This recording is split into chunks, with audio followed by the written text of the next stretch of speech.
Okay. I don't want to intimidate anyone, but I am a professional storyteller. A lot of education and training has gone into the performance that you're about to see tonight. I have a creative writing MFA, Master of Fine Arts, or fuck all, depending on your point of view. And I also spent over a year on a remote island training under a master. That's right, just like in a kung fu movie. The island was Salt Spring Island, and it's just off the coast of BC between Vancouver Island and the mainland. And for those that don't know, it's a beautiful place, magical place, filled with hippies and farmers and wealthy retirees. And they commingle to such an extent that it's actually really interesting. It's difficult to tell them apart. And yeah, and my master was a 60-year-old poet by the name of Brian Brett. Woo! Some Brian Brett fans. And so Brian, at one time or another, Brian's been a publisher. He was the head of the Writers Union of Canada for a while. He's done some journalism. He's done poetry, of course, novels, and memoir. His most recent book, actually, was a memoir called Tuco, which is incredible, and all of you should go out and read it. And, on top of all the writing, Brian also had an 18-acre farm on Salt Spring, where he and his wife Sharon lived.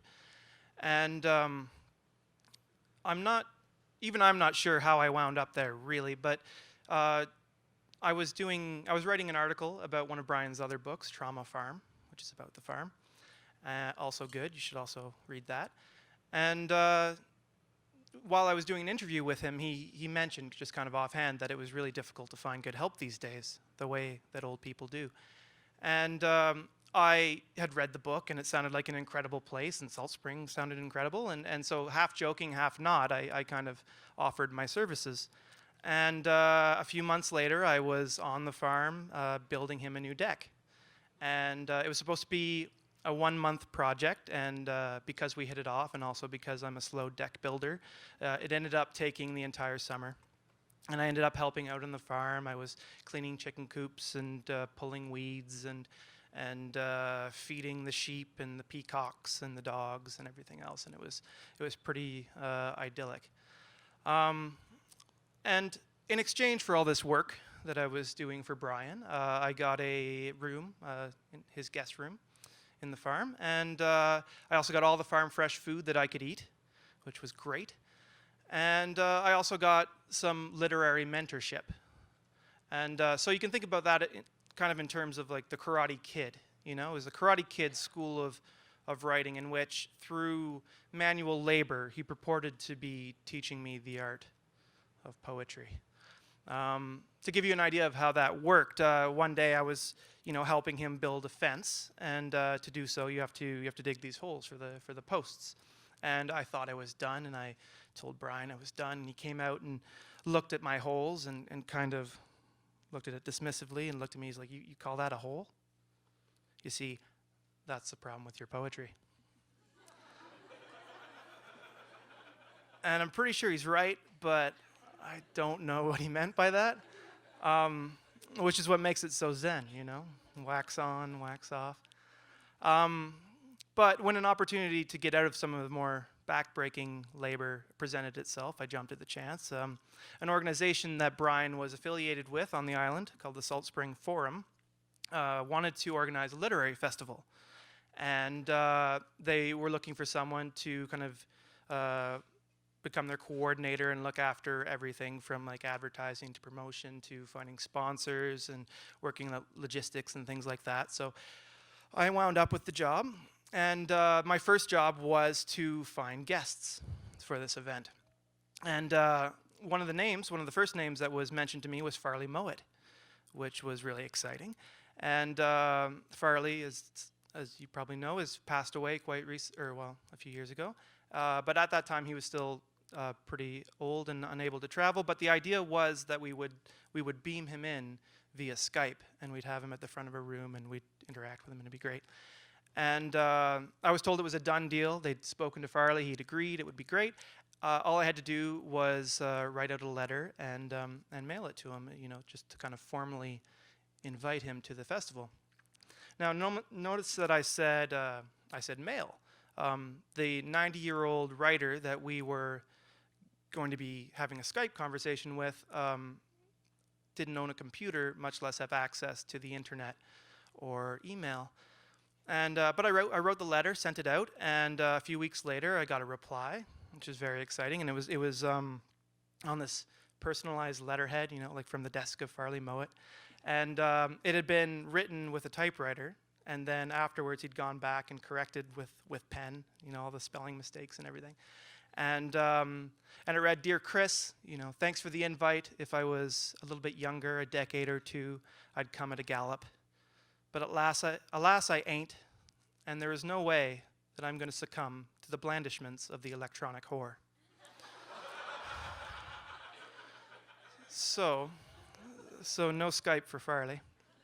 But despite not having Farley Mowat at our event, we got a huge number of really great guests. That was the thing about Salt Spring, is that among the wealthy farmer hippies, there were a lot of really accomplished artists and intellectuals and writers who invited their friends, or helped me invite their friends, to come to our festival, and for the bare minimum in terms of compensation, other than getting a free trip to Salt Spring.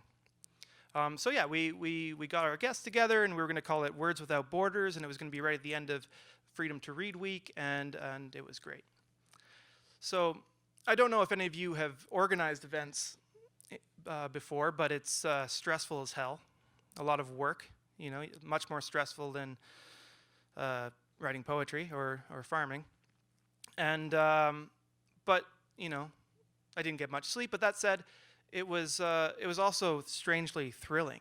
Like very rarely in life, or at least in my life, have I ever had such a goal and purpose. Like that was all I did. I would be writing emails, making phone calls, and crisscrossing the island and getting everything set up and making sure that our sponsors were happy and our guests were happy, and if and when problems crept up, I just dealt with it. I didn't think, I reacted, not unlike a kung fu master. And so some of those problems, like, for example, when one of our moderators canceled at the last minute. I think she missed her float plane, or her kid got sick. I can't quite remember. But when I got news that she wasn't going to be coming, and we had a few hours before the event, I turned around and I asked our local MP, Elizabeth May, who happened to be in the event. And she agreed and did a wonderful job.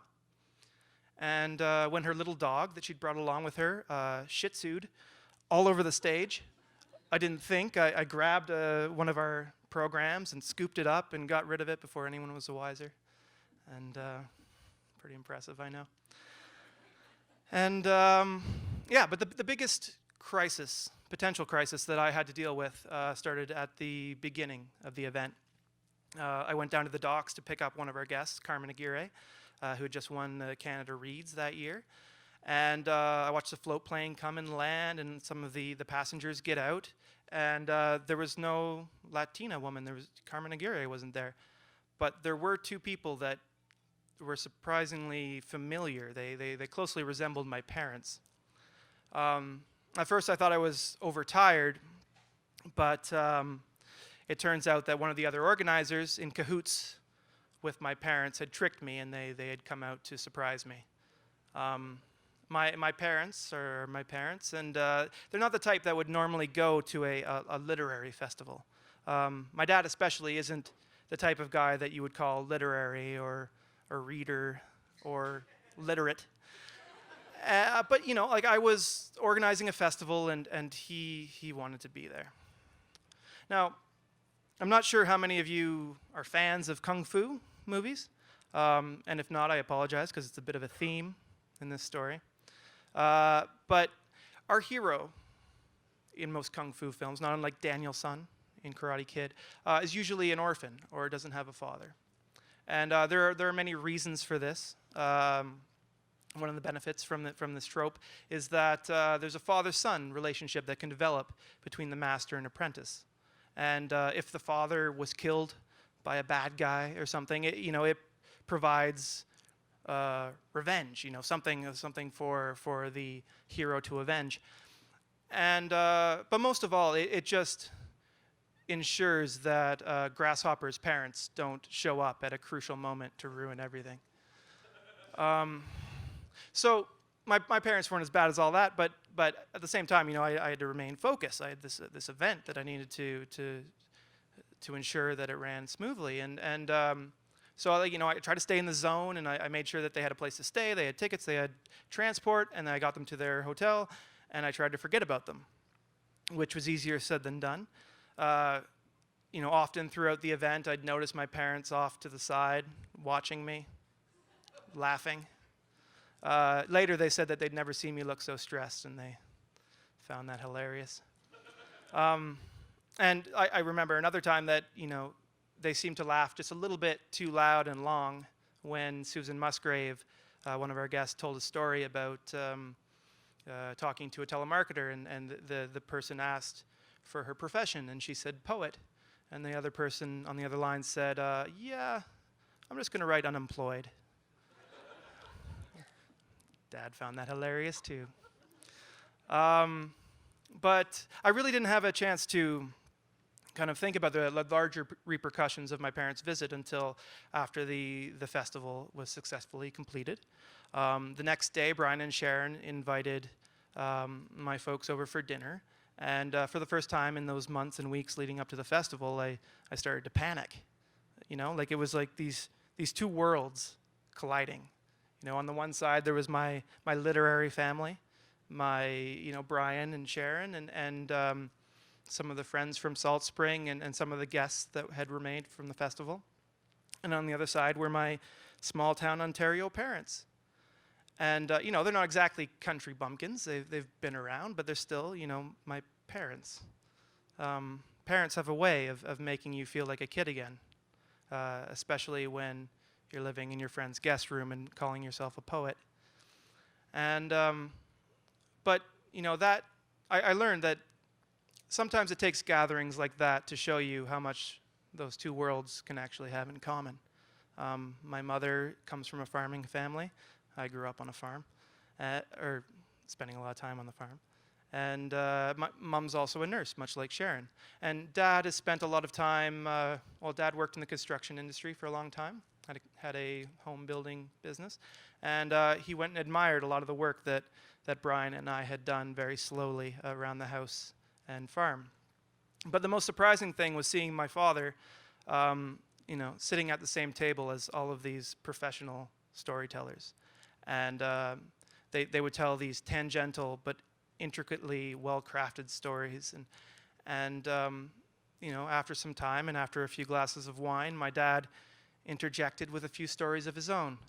There was the one about the time that he had to chase me down and bust down a door and drag me in my pajamas out to a car because I didn't want to go to early morning hockey practice. And there was a story about the time the police showed up at our door alleging that I'd thrown eggs at their car that Halloween.